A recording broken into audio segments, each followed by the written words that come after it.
आज के लेक्चर में हम लोग जो है कार्बोक्सिलिक अम्ल के रासायनिक गुण के बारे में पढ़ेंगे। पिछले लेक्चर में हम लोग कार्बोक्सिलिक अम्ल का विरचन और भौतिक गुण इस सब के बारे में पढ़े और एक एग्जाम्पल था एनसीईआरटी का, उसको भी हम लोग ने देखा।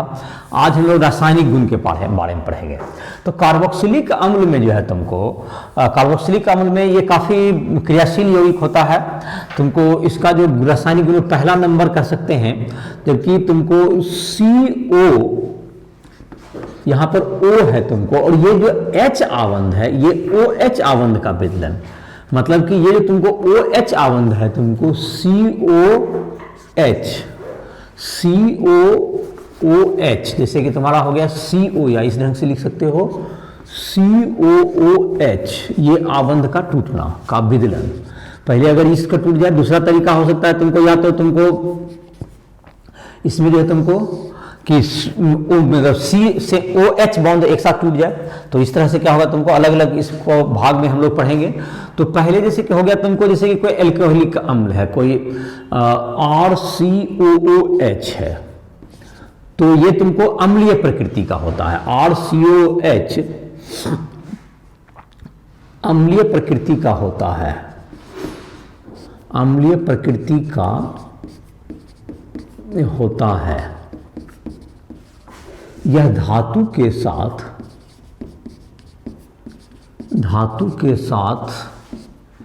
H2 गैस तथा क्षार के साथ लवण एवं जल देता है। लवण एवं जल देता है, लवण एवं जल देता है। तो ये RCOOH है, अगर ये धातु से प्रतिक्रिया करेगा, सोडियम से इसे करावें, तो ये तुमको क्या हो गया RCOONA बन जाएगा और प्लस H2 गैस बन जाएगा तुम्हारा, H2 गैस मुक्त करती है। ये अम्ल का पहचान हो गया। दूसरा अगर तुमको क्षार जैसे है RCOOH प्लस तुमको हो गया, ये अम्ल हो गया, और क्षार तुमको कोई दे दें इसके साथ, जैसे कि तुम NaOH का दे दो, प्रतिक्रिया कराओ, ये क्षारक हो गया। तो इसमें क्या हो गया, ये क्षार हो गया तो RCONA, ये लवण हो गया और ये जल बनाएगा ये। तो ये प्रतिक्रिया हो गया। उदासीनीकरण का जो प्रतिक्रिया आता है, अम्ल प्लस क्षार से क्या बन जाएगा तुमको, लवण प्लस ये जल बन गया तुम्हारा। तो ये अम्ल का पहचान हो गया। इसकी जो होती है कार्बोक्सिलेट, ये जो अम्ल की तरह काम करेगा, तो ये RCOOH है तुम्हारा, RCOOH है तुम्हारा, OOH। ये जो टूटेगा, ये तुमको विदलन जब होगा जलीय विलयन में, एक्वस सॉल्यूशन में, तो ये टूट करके बनाएगा RCOO minus plus H plus बनाता है। ये H प्लस दे जाता है, अम्लीय गुण हो गया ये। तो ये कार्बोक्सिलेट आयन कहते हैं, इसको कहते हैं हम लोग carboxylate ion, carboxylate XYLAT, carboxylate ion कहलाता है। यह अनुनाद के कारण कार्बोक्सिलेट आयन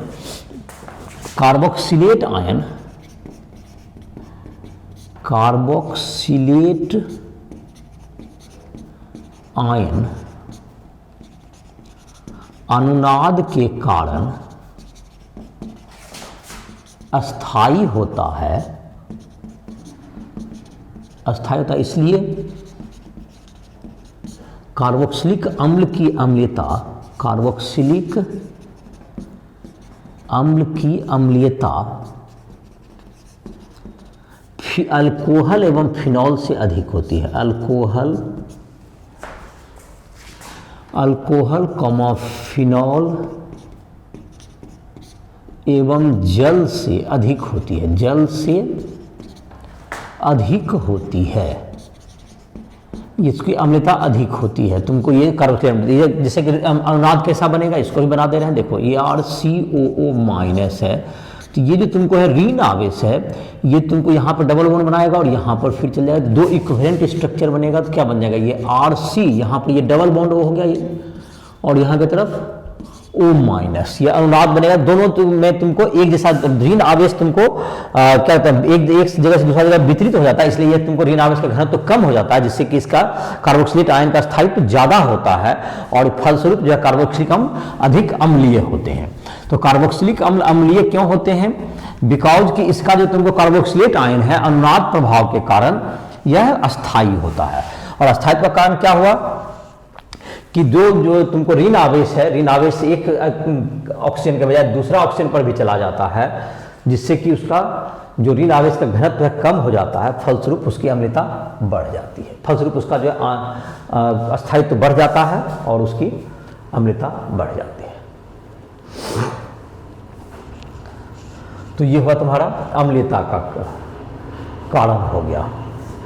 अब तुमको जहां तक रहा एक कार्बोक्सिलिक अम्ल दूसरे कार्बोक्सिलिक अम्ल से देखें, तो अगर जैसे कि तुमको इसका जो है तुमको इसमें अस्थायित्व का जो तुमको प्रभाव देखेंगे, इसमें कौन अम्लीय ज्यादा अम्लीय होगा, तो बड़े जो एल्किल समूह होते हैं वह अनुनाद प्रभाव के कारण जो कि वह तुमको प्रेरणिक प्रभाव में तुमको इलेक्ट्रॉन विकर्षी प्रभाव देते हैं, आर समूह के कारण तुमको उसका स्थायित्व कुछ कम होता है। जैसे कि अस्थायित्व का अगर तुमको अम्लता का क्रम देंगे, अम्लता का क्रम, तो जैसे कि HCOOH है, ये ज्यादा अम्लीय होगा, इससे छोटा होगा CH3COOH, इससे छोटा होगा और बड़ा ग्रुप करते जाएंगे तो ये अम्लता इसका घटता जाएगा।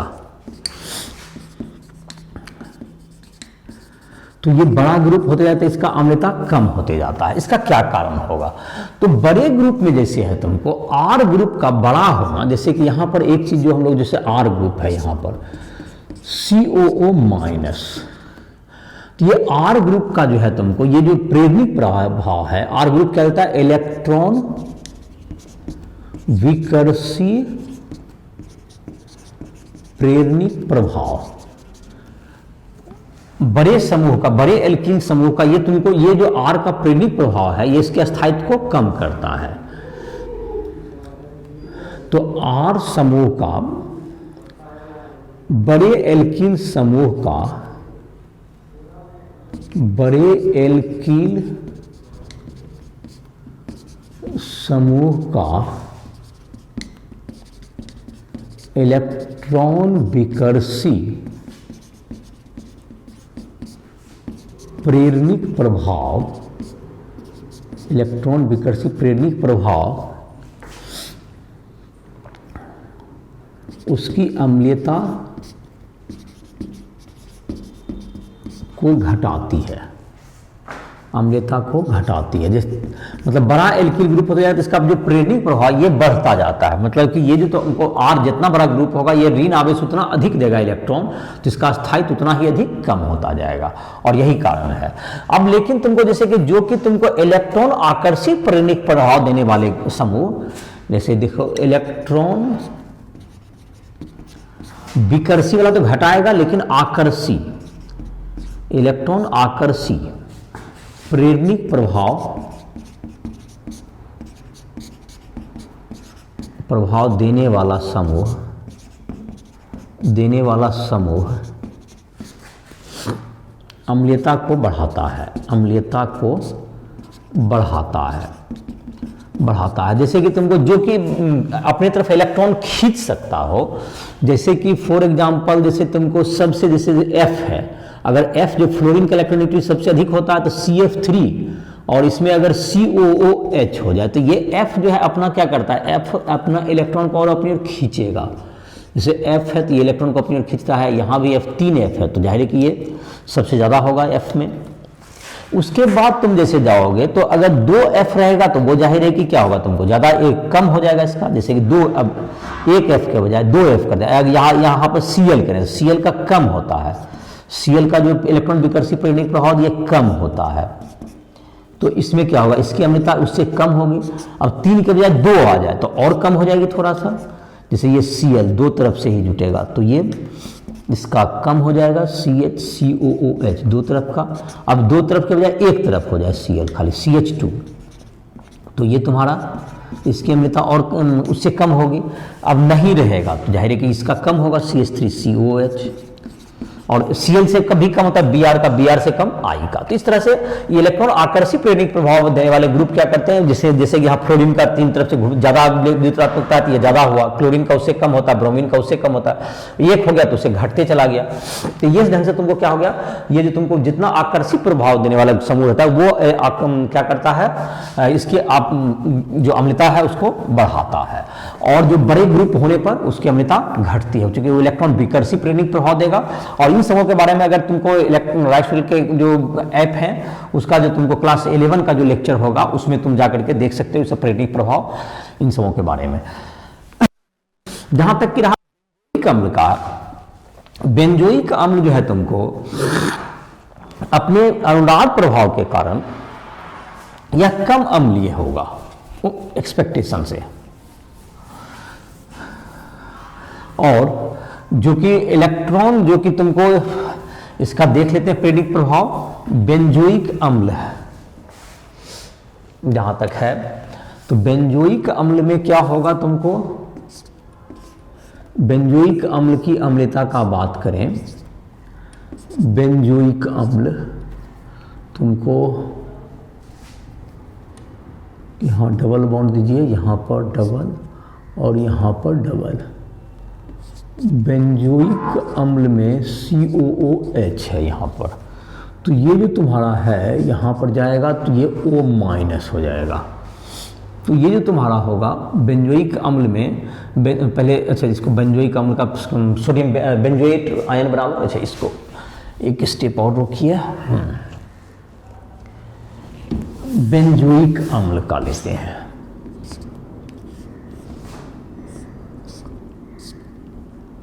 बेंजोइक अम्ल ये हो गया, ये एक्वस बिलियन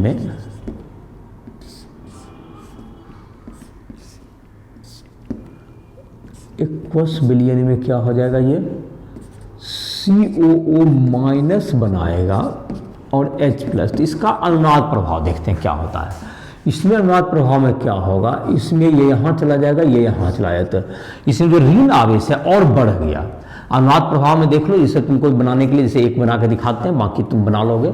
अनुनाद प्रभाव में क्या देख रहे हैं हम लोग, इसका जो कि है तुमको यहाँ पर डबल बॉन्ड C हो गया, यहाँ पर O- हो गया, ये O- हो गया, यहाँ पे प्लस चार्ज आ गया, यहाँ पर डबल बॉन्ड, यहाँ पे डबल। तो ये जो तुम्हारा हो गया, ये क्या हो गया तुमको ऋण आवेश, इसलिए क्या हो गया तुमको अनुनाद प्रभाव के कारण इसकी अम्लता कम हो जाती है। अनुनाद प्रभाव के कारण, अनुनाद प्रभाव के कारण बेंजोएट आयन कम अस्थाई है, इसलिए बेंजोइक अम्ल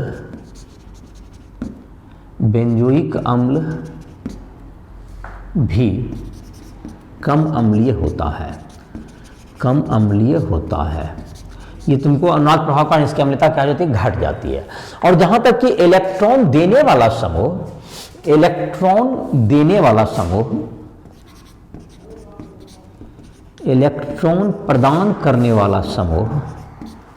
प्रदान करने वाला समूह जैसे CH3 हो गया, OH हो गया, Cl हो गया, देने वाला समूह OH, NH2 अम्लता को घटाता है, मतलब बेंजोइक अम्लता को घटाता है। लेकिन इलेक्ट्रॉन आकर्षित करने वाला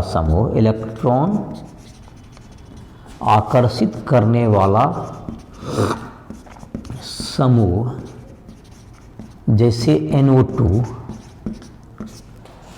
अम्लता को बढ़ाता है, तो अम्लता को बढ़ाता है। जैसे कि तुमको अगर अम्लता का इस आधार पर क्रम लिखें। जैसे बेंजोइक अम्ल है आपका, अगर तुमको 3 पर NO2 हो जाए, यहाँ पर भी NO2, यहाँ पर भी NO2 हो जाए, तो ये क्या करेगा, अम्लता इसका बढ़ जाएगा, अम्लता इसका ज़्यादा हो जाएगा। तुमको 2 है और सिर्फ अगर इससे कम हो जाएगा, जब एक जगह पर NO2 रहेगा तो एक जगह पर ये कम हो जाएगा, एक जगह पर NO2 है तो इसकी अम्लता कम हो जाएगी उससे, और नहीं है तो बेंजोइक अम्ल से ये क्या नहीं है तो उससे कम होगा इसका। अगर NO2 समूह बढ़ा रहा है तो NO2 समूह का अनुपस्थित ये कम हो जाएगा। लेकिन इसमें अगर तुमको कोई CH3 प्रेजेंट है, अगर CH3 कहीं पर प्रेजेंट है तो ये क्या हो जाएगा, और कम हो जाएगा। CH3 हो या इस तरह के समूह जो है तुमको ये क्या करेंगे, अम्लता को और घटा देते हैं। तो ये जो कि इलेक्ट्रॉन देने वाला जो समूह है, जो कि इसके अपना अति संयुग्मन के कारण इलेक्ट्रॉन देता है, तो ये इसके अम्लता को और घटा देगा। तो ये इस तरह के समूह इलेक्ट्रॉन के अम्लता को घटाते हैं, और बेंजोइक अम्ल और NO2 जैसे समूह जो कि इलेक्ट्रॉन को अपनी ओर खींचते हैं अनुनाद प्रभाव कारण, वो इसकी अम्लता को बढ़ा देते हैं।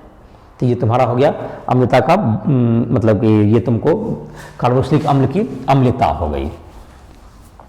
तो ये 1 नंबर में था तुमको अम्ल। अब 2 नंबर में हम लोग लिखते हैं जो रासायनिक गुण स्टार्ट करते, तो उसका 1 नंबर था ये, जिसमें अम्लता पढ़े। अब हम लोग 2 नंबर में देख लेते हैं, जिसमें कि बंधन टूटेगा, जैसे कि C कार्बन और ऑक्सीजन के बीच का बंधन टूट जाए। अभी ऑक्सीजन और हाइड्रोजन के बीच का बंधन को तोड़ के देखें। अब है तुमको कार्बन और ऑक्सीजन के बीच का जो बंधन है उसका विदलन हो। 2 नंबर में उसी के बारे में पढ़ेंगे हम लोग। 2 नंबर में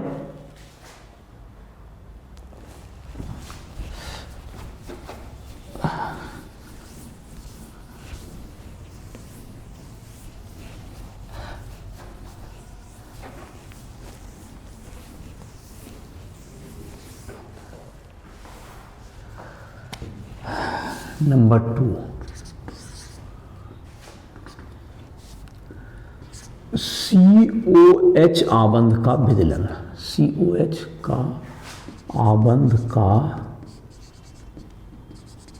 विदलन ये तुमको इसका विदलन से बनेगा। तो इसका जो विदलन होगा COH आबंध का विदलन, तो ये क्या बनेगा तुम्हारा RC, जैसे कि तुम्हारा इससे बनने वाला जो प्रतिक्रिया होगा तुमको OH आबंध का विदलन से। तो इसमें जैसे कि है तुमको पहला नंबर लिख सकते हैं हम लोग A नंबर करके, 2 का A नंबर में तुमको अगर इसमें OH आबंध का विदलन हो और PCl5 वगैरह से प्रतिक्रिया करा जाए, RCOOH से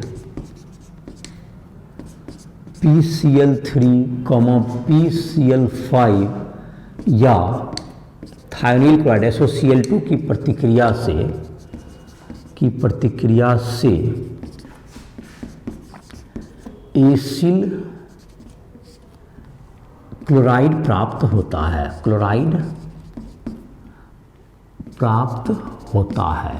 तो एसिड क्लोराइड इससे प्राप्त होगा, RCOCl बन जाएगा। जैसे देखो RCOOH है तुमको कोई भी, इसमें अगर डाल देंगे PCl3 डाल दें, PCl3 डाल देंगे तो क्या बन जाता है, RCOCl बन जाएगा, अब प्लस H3PO3 बन जाएगा, प्लस H3PO3 बन जाता है।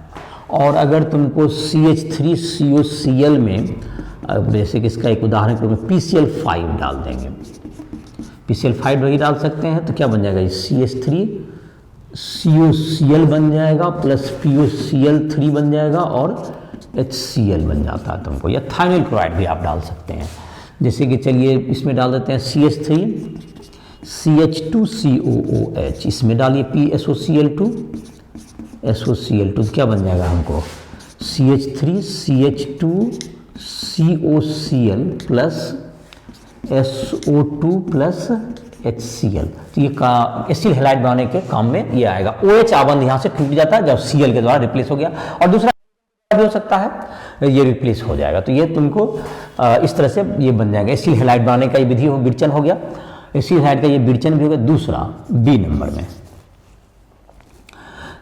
RCOH की प्रतिक्रिया, RCOH की प्रतिक्रिया अमोनिया से कराने पर एमाइड प्राप्त होता है, एमाइड प्राप्त होता है। RCOOH plus NH3, RCOOH plus NH3 तो क्या बन जाएगा ये RCONH2 plus H2O, acid amide, acid amide बन जाएगा ये, एसिड एमाइड प्राप्त हो जाएगा तुम्हारा।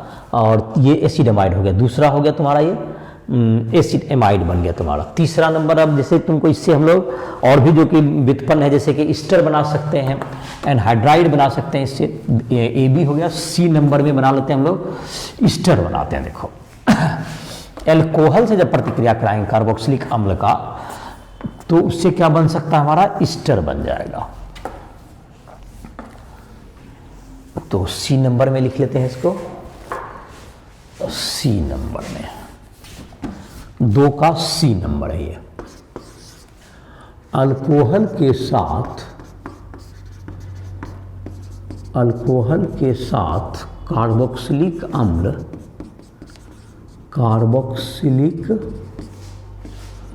अम्ल ईस्टर का निर्माण करता है, ईस्टर का निर्माण करता है।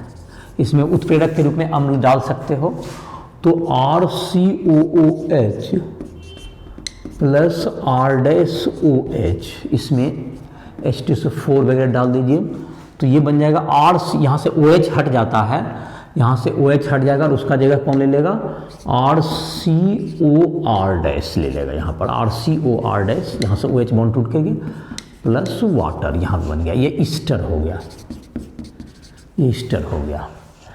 तो जैसे कि तुमको है RCOH, इसमें पहले जाके के RO- छूट जाता है यहाँ पर, और स्टीरीकरण हो गया तुमको ये H2SO4 के प्रेजेंस में। जैसे कि अगर लिखना चाहें CH3 COOH है प्लस C2H5OH, तो क्या बन जाएगा हमारा, बन जाएगा CH3 COO C2H5, यहाँ आ जाएगा प्लस जल। इसका जहाँ तक नाम हो गया, ईस्टर का नाम याद होगा, एथिल इथेनोएट, ऐसा नाम हो गया तुम्हारा ये। तो ये तुम्हारा ईस्टर बनाने के काम आ सकता है। डी नंबर में लिख सकते हैं हम लोग P2O5 जैसे जल अवशोषक कार्बोक्सिलिक अम्ल से एनहाइड्राइड का निर्माण करते हैं, एनहाइड्राइड का निर्माण करते हैं। जैसे कि है तुमको 2 मोल रहेगा, अगर CH3COOH रहेगा, इसमें जैसे P2O5 डाल देंगे तो ये जल को अवशोषित करके बना लेता है CH3COO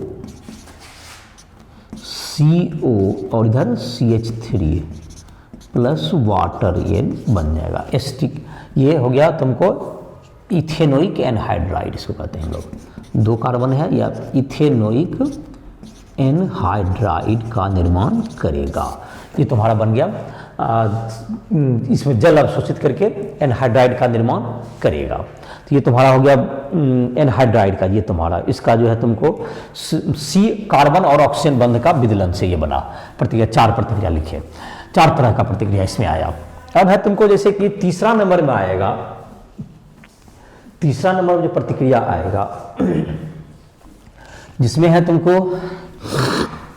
COOH संबंधित, COOH समूह पूरा से संबंधित प्रतिक्रिया, जिसमें कि अवकरण है, या तुमको COH समूह से, जबकि COH समूह का डिकार्बोक्सिलन करते हैं हम लोग, तो इससे जुड़ी हुई प्रतिक्रियाएं हैं।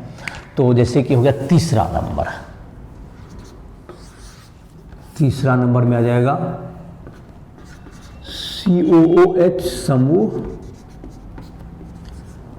की प्रतिक्रिया,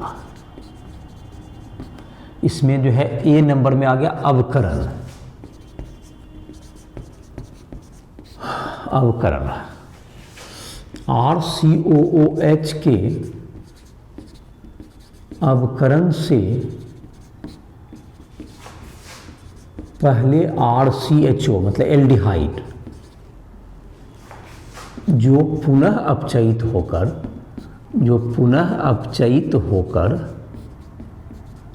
RCH2OH मतलब प्राथमिक अल्कोहल देता है।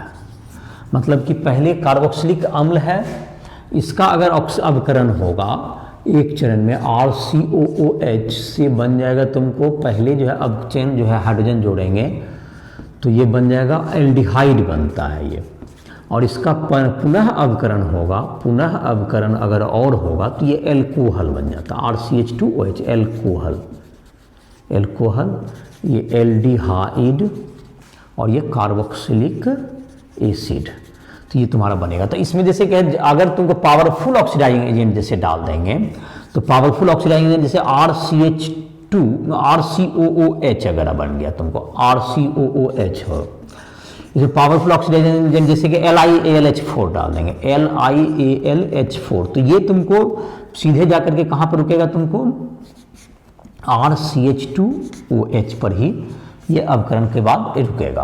तो LiH4 इन समूह के द्वारा अवकरण करने से क्या हो जाएगा, ये एल्डिहाइड के बजाय ये कार्बोक्सिलिक अम्ल मतलब एल्कोहल, कार्बोक्सिलिक अम्ल के अवकरण से क्या बन जाएगा, हमको एल्कोहल प्राप्त होगा। तो ये तुम्हारा हो गया अवकरण हो गया इसका। दूसरा प्रतिक्रिया है जिसको हम लोग कहते हैं डीकार्बोक्सिलन। डीकार्बोक्सिलन 3 का बी जो होगा तुमको, जिसमें कि 3 का बी में क्या करेंगे हम लोग, जबकि एल्केन प्राप्त करते हैं, जब सोडियम साल्ट जो होता है या सोडियम में पोटासियम लवण जो है तुमको कार्बोक्सिलिक अम्ल का सोडा लाइम से प्रतिक्रिया करता है तो उसके फलस्वरूप किसका निर्माण होता है, एल्केन का निर्माण होता है। बी में लिखिए, जब सोडियम या पोटेशियम के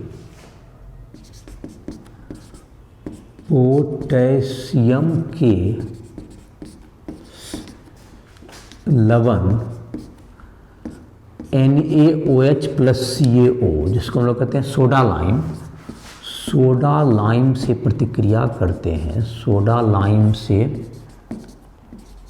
प्रतिक्रिया करते हैं तो एल्केन प्राप्त होता है, एल्केन प्राप्त होता है, तो एल्केन प्राप्त होता है, तो एल्केन प्राप्त होगा। तो RCOONA प्लस NaOH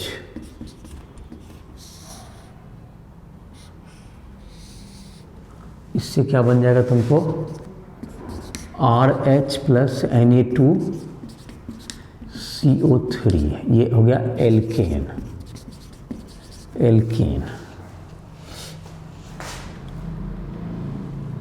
NaOH और ये एरोप हो गया CaO सोडा लाइम से, तो RCONA तो RCO तो एल्केन प्राप्त हो जाएगा RH प्लस Na2CO3।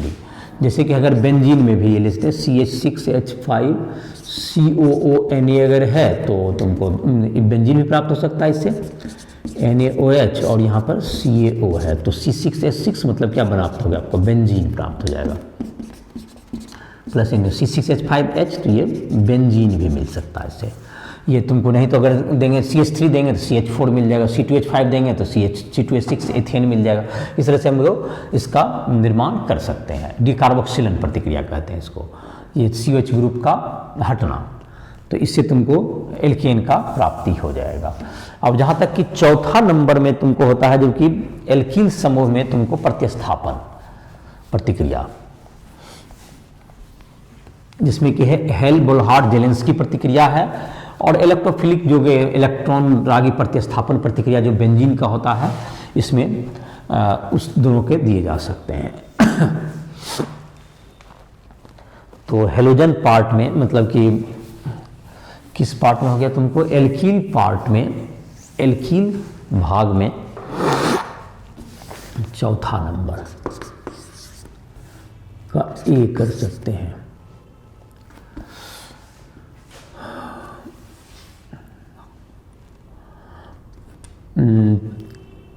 X2 मतलब हेलोजन,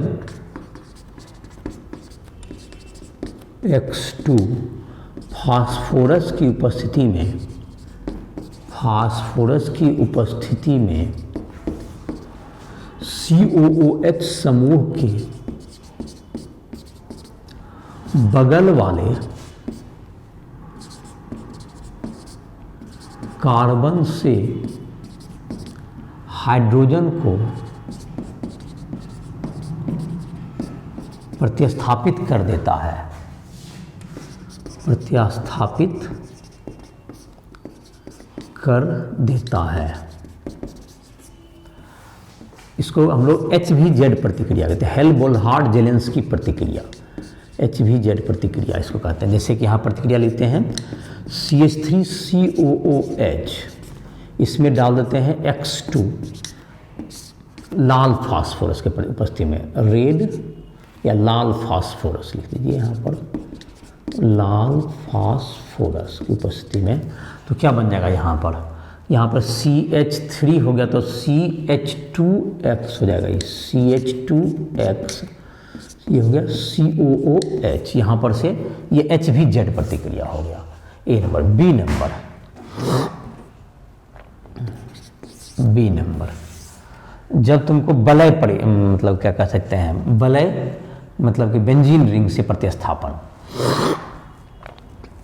COH समूह, COH समूह बेंजीन में मेटा निर्देशक समूह है, मेटा निर्देशक समूह है। तो जो इलेक्ट्रॉन रागी प्रतिकारक को कहाँ मेटा ऊपर ले जाएगा, चूँकि और ये इसकी क्रियाशीलता को घटा देगा। जैसा कि तुमको प्लस चार्ज चूँकि ये भेजता है, तो ये बेंजोइक अम्ल में तुमको ये COOH अगर डाल दें, अगर HNO3 डालते हैं, जैसे ये HNO3 डाल देंगे अगर तुमको H2SO4 की उपस्थिति में, तो नाइट्रेशन होगा। तो ये जाहिर है कि ये तुमको क्रियाशीलता बेंजीन से तो कम हो जाएगी, क्योंकि ये प्लस चार्ज भेजता है, तो ये प्लस चार्ज ऑर्थो पर आ जाता है, इसलिए मेटा निर्देशक समूह होगा। तो ये कहाँ से जुट जाएगा जाके, ये मेटा समूह पर, यहाँ पर NO2 इस जगह से जुट जाएगा, मेटा पर आ जाएगा। चाहे तुमको Br2 डाल दो, जैसे बेंजोइक अम्ल में एक और प्रतिक्रिया दिया हुआ है तुम्हारे बुक में, Br2 अगर डालना हो इसमें, Br2 FeBr3 के प्रेजेंस में, तो यह भी हेलोजन कैरियर हो गया FeBr3। तो Br2 अगर डालेंगे तो ये भी तुमको मेटा पर ही जाएगा, तुमको ये मेटा निर्देशक समूह है। तो जो Br है यह भी कहाँ जाएगा हमारा, ये मेटा निर्देशक समूह है, इलेक्ट्रॉन रागी प्रतिस्थापन में ये मेटा पर ही जाएगा। तो इस ग्रुप के जितने एल्डिहाइड हो, कीटोन हो या कार्बोक्सिलिक एसिड हो, इस चैप्टर में जो बताए ये मेटा डायरेक्टिव समूह होते हैं। जो अल्कोहल और ईथर जो होते थे वह तुमको होते हैं ऑर्थोपैरा डायरेक्टिव समूह। और हम लोग एमीन जो पढ़ेंगे उसमें भी लोन पेयर होता है N के पास, तो वह भी होगा तुमको एमीन, जो अगले अध्याय में पढ़ेंगे, वह भी तुमको इलेक्ट्रॉन रागी प्रतिस्थापन में क्या देगा, वह ऑर्थोपैरा निर्देशक समूह होगा। तो ये तुमको जो रासायनिक प्रतिक्रिया थी कार्बोनिक अम्ल की उससे संबंधित हो गई। अब है कार्बोक्सिलिक समूह के कुछ उपयोग हैं, तो उसकी हम लोग चर्चा कर लेते हैं। ये चैप्टर का लास्ट टॉपिक है। और उसके बाद तुमको जो भी कोई भी दिक्कत हो किसी भी टॉपिक को समझने में, राइट ऐप के माध्यम से हमसे संपर्क करके कभी भी उसमें नाम ले सकते, उसमें जाकर के नोट्स भी लिख सकते हो। इंजीनियरिंग मेडिकल के प्रिपरेशन के लिए तो हमसे संपर्क कर सकते हो। और इस प्रकार से तुम अपनी तैयारी को, बोर्ड की हो या इंजीनियरिंग मेडिकल, इन सब का प्रिपरेशन करना तो हिंदी या इंग्लिश मीडियम में, सब दोनों मीडियम में नोट्स मिल जाएंगे। तो उसके लिए तुम जो है राइट ऐप को प्ले स्टोर से डाउनलोड कर सकते हो। और हमारे सारे लेक्चर जो है इंग्लिश और हिंदी मीडियम दोनों में मिल जाएंगे तुम्हारे, जिसमें भी तुमको रुचि हो उसमें तुम पढ़ सकते हो। तो अब जो है तुमको इसका जो है कार्बोक्सिलिक अम्ल के उपयोग देख लेते हैं हम लोग। उपयोग, तो इसका उपयोग है पहला, फॉर्मिक अम्ल जहां तक है, फॉर्मिक अम्ल, फॉर्मिक अम्ल रंग, चमड़ा, विद्युत लेपन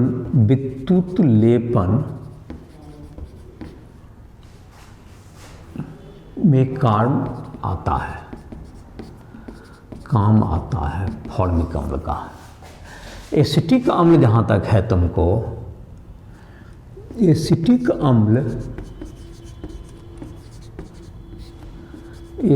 अम्ल सिरका के रूप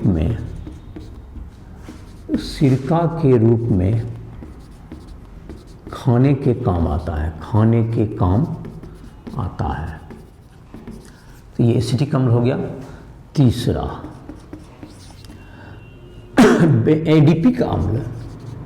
एडिपिक अम्ल हेक्सेन 1,6 डाइओइक एसिड। एडिपिक अम्ल नायलॉन 6,6 के बनाने में कार्य आता है, कार्य आता है। तो तुमको इसमें काम करता है। जहाँ तक बेंजोइक अम्ल की बात है, बेंजोइक अम्ल का ईस्टर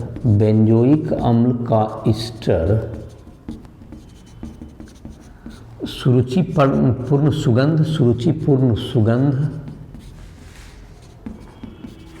एवं सोडियम बेंजोएट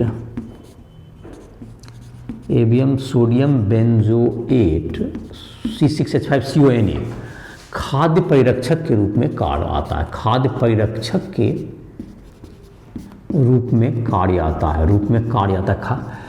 परिरक्षक का मतलब होता है ये जल्दी बासी नहीं होने देगा, ये तुमको जल्दी खाना को खराब, अगर इसका लेप चढ़ा देंगे सोडियम बेंजोएट का तो ये खाना को ज़्यादा देर तक क्या रखेगा, बासी होने से बचाएगा, और मतलब ज़्यादा खाना तुमको ताज़ा रहेगा। ये जैसे कि बासी हो जाता है उस पर जो कि फंगस वगैरह लगता है उसको बनाने से रोकता है। तुमको सोडियम बेंजोएट केमिकल का प्रयोग किया जा सकता है खाद्य परिरक्षक के रूप में।